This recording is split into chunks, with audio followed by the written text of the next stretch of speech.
We are just 74 days away from 2024 general election. Good afternoon and welcome to Election Brief. We're live on DSTV channel 421, GoTV channel 125, on all our social media platforms and around the world on myjoyonline.com. Election headquarters is brought to you by Petrosol Platinum Energy, energizing dreams, the Chartered Institute of Management Accountants, CIMA, and the American Institute of Certified Public Accountants, together as the Association of International Certified Public Accountants. Is also brought to you by German Ozone Medical Center, Alternative Therapy, Dental Wellness and Beauty, as well as Chopbox Technologies, a convenience service, and Youth Bridge Foundation, bridging the gap for positive youth development. My name is Faustina Savo. Please stay for details.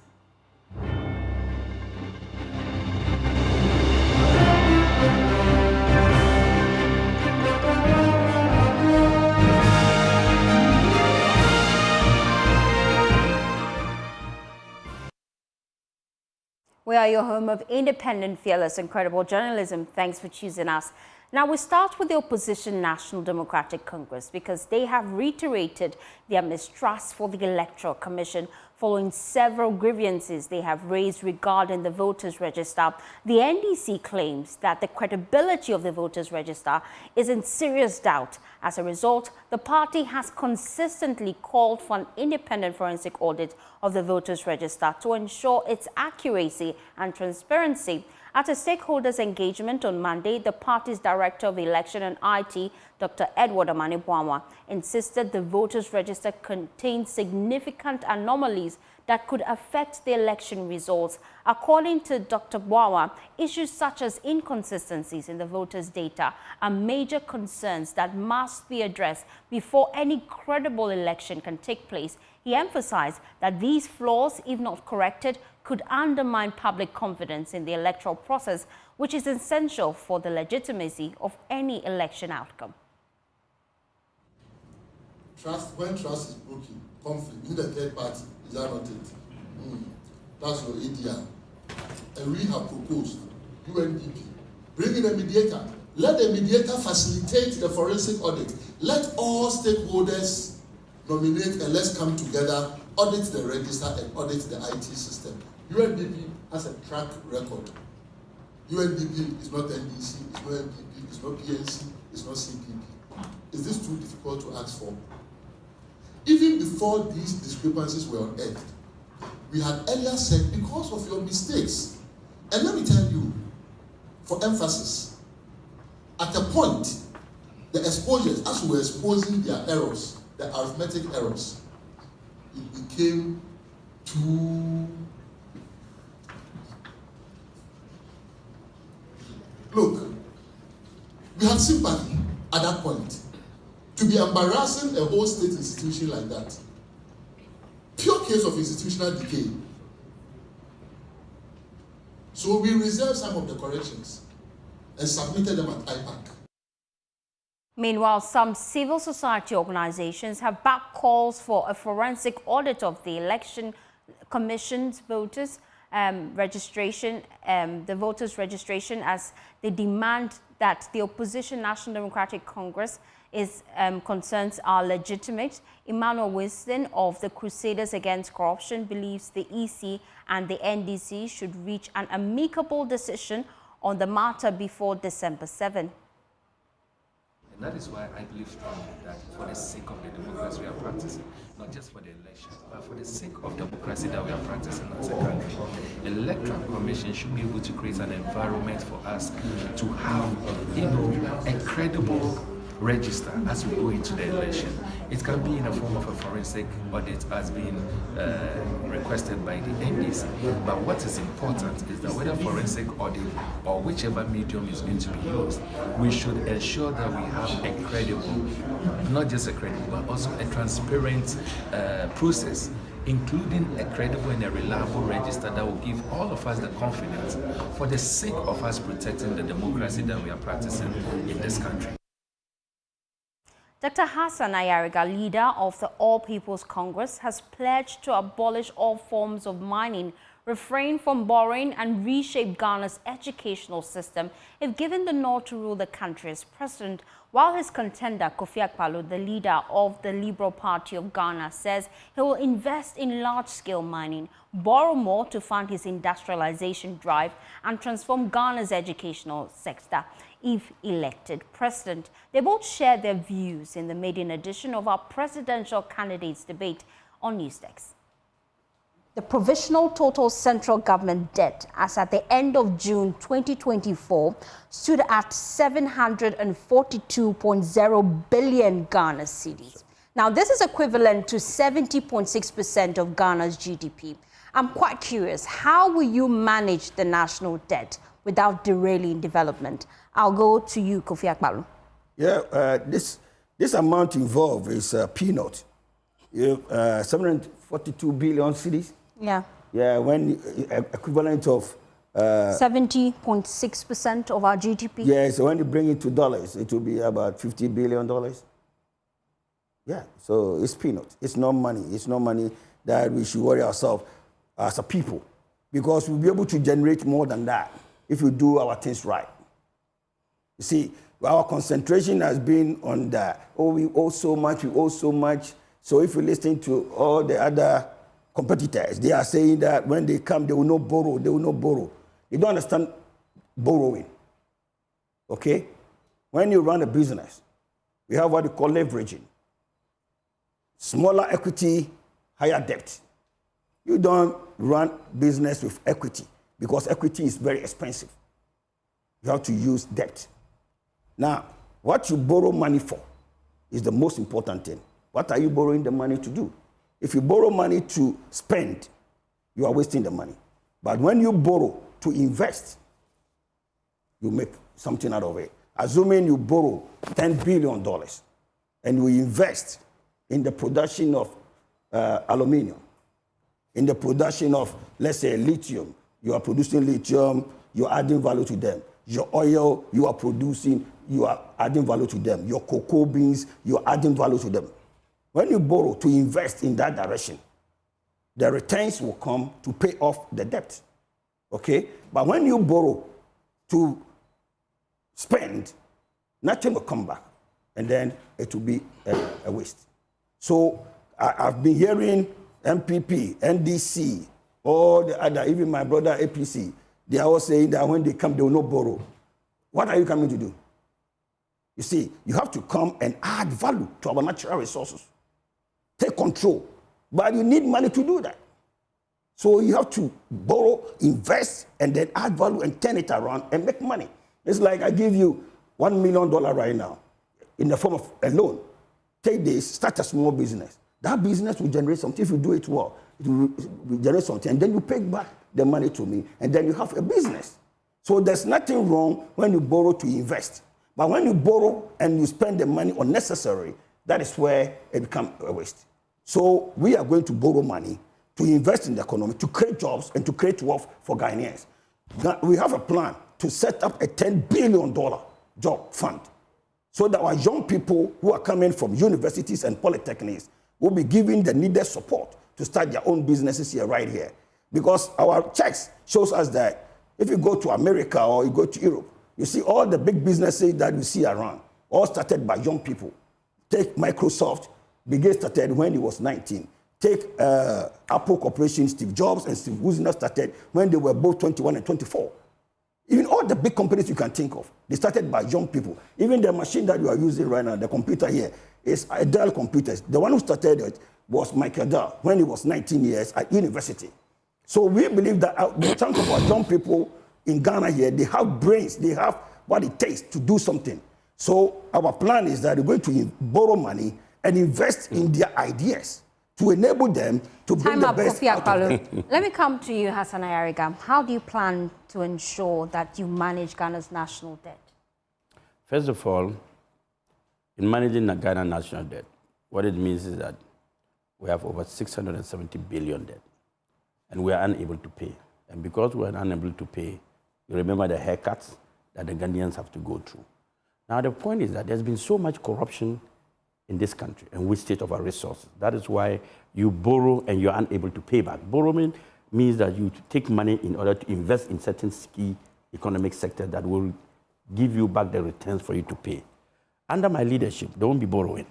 Don't be borrowing because I have to, first of all, find a way of managing what we have borrowed so far and by paying it back. So what I intend to do is to reclaim back our natural resources and mineral resources from foreigners. That is number one. Once we reclaim it and the Ghana government take control of it, we are going to increase revenue and productivity in our country. And when we are able to increase too much revenue and productivity in the country, we have enough resources to be able to maintain this country, manage this country well, and start paying our debt stock bit by bit. And don't forget, if President Mahama becomes president, our debt stock will not be cancelled. If Bawumia becomes president, our debt stock will not be cancelled. Hassan Erga becoming president, I will renegotiate with our debtors to be able to cancel off some of the debts we're having, because this is a new person, new government, new leader that is coming on board who wants to build his country and want to be free of debt. The only person who goes to borrow is the one who does not have economic knowledge and basic knowledge of running a business. My whole life, as a businessman, I've never borrowed. My life as a father, I've never borrowed. My life as a young man, I've never borrowed. My life as a student, I've borrowed. So my life as president, I will not borrow. So I will continue to invest in our productivity, in our production, manufacturing, and industrial hub, to be able to create more jobs and more opportunities for our young men, so that we get enough revenue and taxes from our oil industry, from our marketing, my manufacturing industry, from our production industry, from revenue coming from the ports and other things, so that we can sustain our economy and pay back the debt slowly. That is very important and key to us as a country. We cannot continue to borrow for wastage. We are borrowing for mismanagement. We are borrowing for consumption. We are borrowing for corruption. Borrowing is a canker for Ghanaian citizens. As of now, every Ghanaian owns over 100,000 Ghana cedis. So I'll put up a debt recovery fund where Ghanaians, workers, and society will be able to pay back willingly those who want to pay back their debts, because everybody is owing over 100,000 Ghana cedis. So under the APC, we have debt recovery restructuring fund so that we are able to pay our debts. Time up. Now, let's shift our attention to another key issue, the environment. The Ghana Water Company served notice that Ghana may be forced to import water in future, as they now spend 3 times the amount they would in purifying water. And that's the ripple effect of illegal mining. I'm curious, how do you plan to fight illegal mining? I'll come to you, Kofi Akmalu. Okay. Yeah, it's very simple. When I become president, I know from Minerals Commission database that currently we have over 3 million small-scale miners, the galamseyers, and thousands of small, medium-sized companies. When I become president, I'm going to bring all these people together collectively to put their resources together. Whatever each person has, put here, and then let's see how much you'll be able to raise. If there are 3 million people and they each bring $1,000 each, it's $3 billion.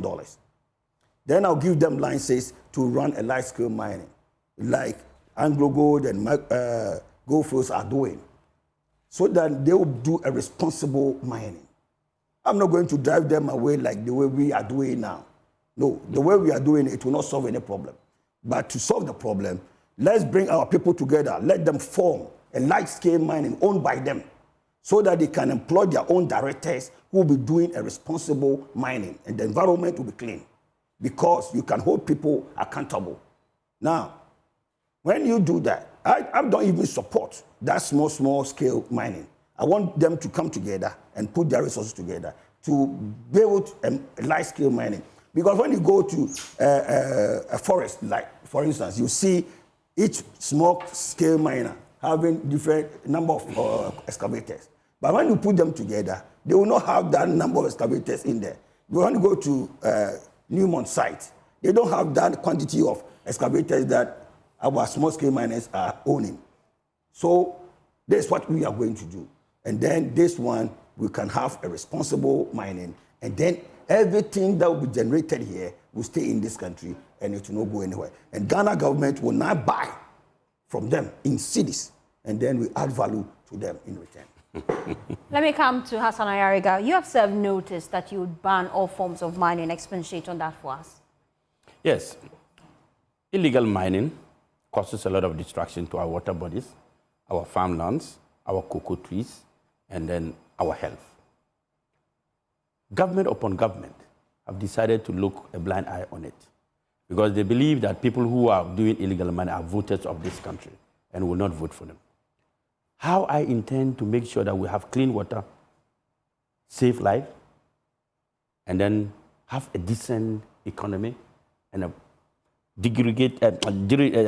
land degradation. First of all, I am going to ban large-scale mining, small-scale mining, galamsey.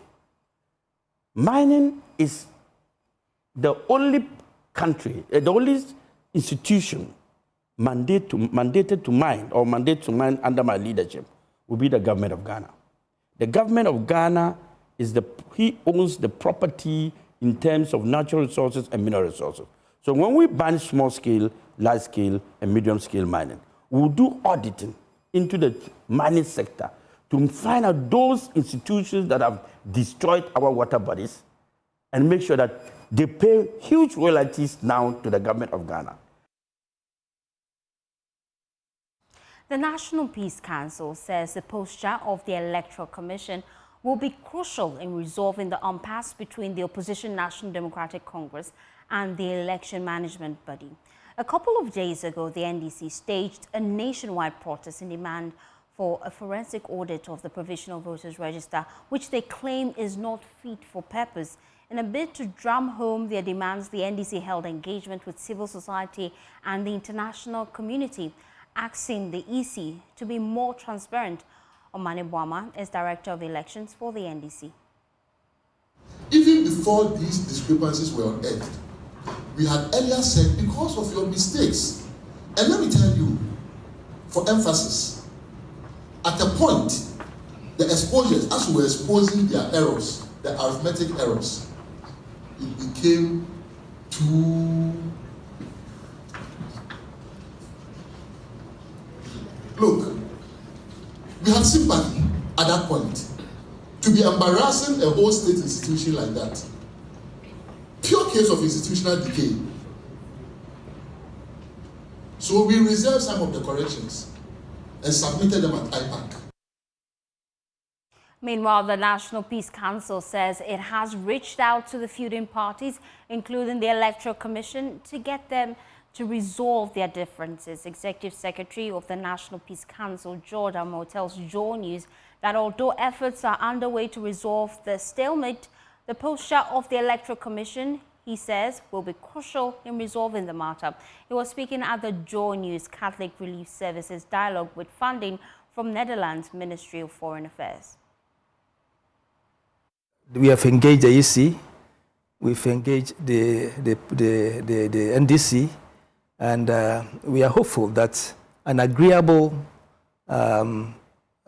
method will be acceptable in the nearest future. I mean, probably today, tomorrow, or the day after. For us to move on, I think we have to do that. So we are working a lot behind the scenes. We intend to come out latest by Monday, looking at the variables. So we think that we are on course. Our leaders, I believe, they have good intentions for our country. What we need to do is also to create the environment for them, to help, shaping our country to the Ghana we all want to have for ourselves and our children. So I think we all have to contribute. I believe the political parties have a huge role to play in making sure we reduce the trust deficit. I believe the Electoral Commission has a huge role to play to make the trust issues addressed. The posture we put up sometimes, if your words do not go with your body language, if there's not that coherence, it will create some doubts in the minds of people. So I think all of us would have to learn lessons after every day and make sure we contribute to making our country the beacon of democracy we have been known for. Deputy Central East Regional Commander of Police, ACP Ibrahim Sule, has called on opinion leaders to call their youth to order in the upcoming election to avoid confrontation with the police. ACP Ibrahim Sule says majority of election-related violence cases involve the youth. To complement the efforts of the security services in ensuring a peaceful election, he urged traditional leaders, especially Zongo chiefs, to call youths within their communities to order. ACP Ibrahim Sule was speaking on the sidelines of a peace conference with stakeholders, which included political parties and traditional leaders. I want to bring to the notice of my people present here that violent acts are seen between the two main political parties, that is NDC and NPP in Kaswahili. Some youth sometimes fall prey to some politicians who manipulate them to cause troubles for their political gains. And I have to call the attention of the madams, the chiefs, the imams, that it is about time that we have to bring the youth closer to us. Our youth, to be honest with you, we are closer to the bad ones. Some of them can be very, very violent. Some of our youth can be very, very violent. And I also observe that we, the parents, we have failed our children. The parents, we, the fathers especially, we have failed most of our children. Director for the Institute of Quran and Sunnah for Social Development, Habibullah Muhammad, said the December polls offers a great opportunity for Ewutu Senya East constituency to clear its bad name tag. Hence, he urged the two giant political parties to preach peace whenever they mount podiums to campaign for their respective parties. So, because of that, that's why we say that, no, we as an organization, we have to come out with something to let them know that the citizens that are following them, the ordinary Ghanaians that are following them, they are following them purposely because of improvement, purposely because of how Ewutu Senya will be improved with good, something that can be good in our Ewutu Senya East. So, in this case, we try all possible best to give them a letter at least, call them as we call big mess here. And the other day it was very nice and very successful conference. But what beating us is the two candidates didn't show. So we don't understand. We can say maybe they don't want peace, but it's a sign of showing that like we are not ready of the peace that we are searching for. The paramount chief of the Ebutia traditional area, Tobega Ebutia Kojo Gidi V, has advised the new patriotic party not to be complicit in its campaign activities ahead of the 2024 general election. He entreated the party faithful to form a synergy and embark on a comprehensive campaign to maintain power, as his area stands to benefit enormously when the NPP is in power. Tobega Gidi said this when the vice presidential candidate of the NPP, Matthew Pokupempe, paid a courtesy call to him during the climax of the 25th anniversary celebration in Ebutia. Tobega Abutia Kojogidi V asserted that his area has benefited enormously from the NPP's development agenda. He endorsed the candidature of Matthew Pokupempe and entreated the NPP to work as a formidable unit towards securing victory in the 2024 general elections. We have to work, move from house to house, tell people the good things that NPP is doing from house to house, as we did previously to bring the party to power. We do well to push the base to make sure that come December, victory is assured. It's like that's the truth that NPP has done a lot, and the stool of Abutia benefited a lot from NPP previously for the past 25 years, and we are very grateful. God willing, my prayer is that yes, you are sent to the office of the vice presidency, and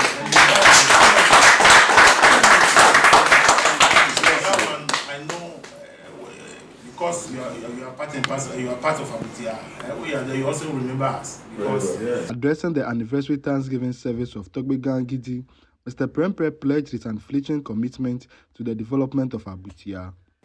I can only wish him well. God give him wisdom, knowledge, patience, and understanding to make Abutia, help make Abutia a bigger town than it is today. So good health and long life I wish for him. But as for the speeches, it came yesterday. I just came to do my bit. And we will continue to support Abutia as far as we will be in government. And even when we are not in government, as far as my mother lives, this is my hometown. So we will continue to support Abutia. A leading NPP member, Elizabeth Ohini, who reigns from Abutia, implored electorate in the area to vote for the NPP in show of gratitude for the development projects. Has done more for Abutia than any other party. And that the only way you can return a little bit of the love that we have shown all the time is to vote for us. Fred Kwame Asari, Joy News, Abutia. For Election Brief, for more news, please log on to myjoyonline.com. My name is Faustina Safo. Good afternoon.